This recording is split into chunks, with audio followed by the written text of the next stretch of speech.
This is my village home.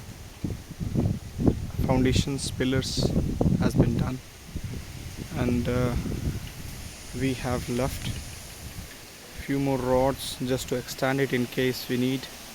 This is our land up to that dig, and this is a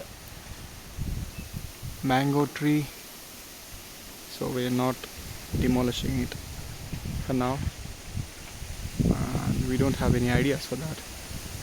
So this is how it got constructed.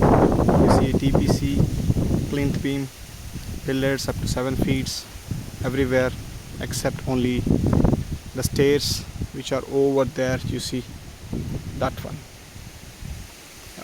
So we need to have some basic idea about how to build the stairs and what is the actual beam size or the step size.